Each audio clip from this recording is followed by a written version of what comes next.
Hi, I'm Caitlin Carmody. I'm a PhD candidate in the food science department at Cornell University, and I'm originally from Pittsburgh, Pennsylvania. So, food science to me, I would describe it as taking the core disciplines in science, so, your biology, your chemistry, microbiology, engineering, and taking the core skills and thought processes that you learn in those classes and applying it to food related problems. And, in my opinion, it makes it more interesting because you're talking about things in the context of food instead of just, normal numbers or other parameters. I decided to pursue a career in food science because I knew that I always wanted to help people with whatever I was doing, and I knew that I was always, interested in science subjects at school. So whenever I heard about food science, I thought, well, people are always going to need to eat, so we're always going to need innovation in food science, like figuring out ways to feed our growing population, ways to make food more sustainably, ways to, come up with creative food products to keep up with consumers' ever-changing tastes. So, yeah, it felt like a field that would fulfill my needs of wanting to help people and, yeah, still getting to do exciting science projects. So, within food science, I study food microbiology. And so, food microbiology looks at tiny organisms and viruses that can, either enter our food supply in kind of more a food safety context of ones that can make people sick.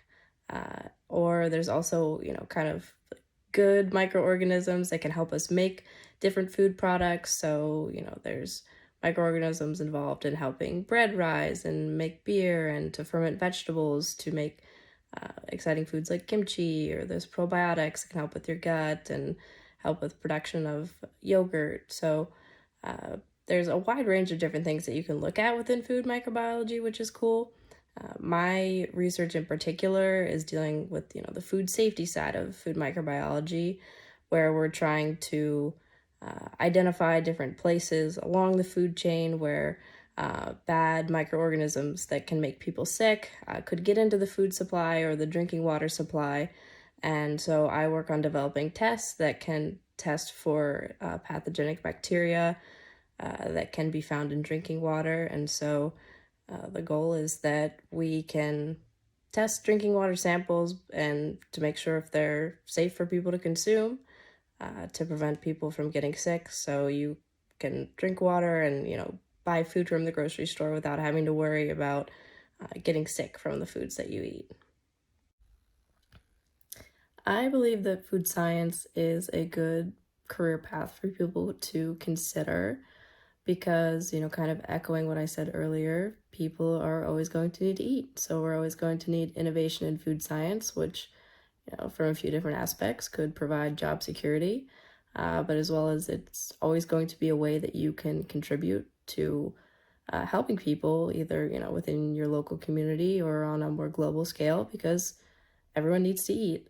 um, as well as I think it's kind of a rewarding thing, at least for me, to know that, a lot of people have mealtime as like a very sacred time. It's something that you do with your friends and your family, and it's nice to be able to feel like you're contributing to that by providing safe, quality food for people. And there's a lot of different areas within food science that hopefully through these videos people kind of introduce you to, but no matter what you're interested in food science, what area, there's a lot of different ways that people can contribute. So I think it's worth considering.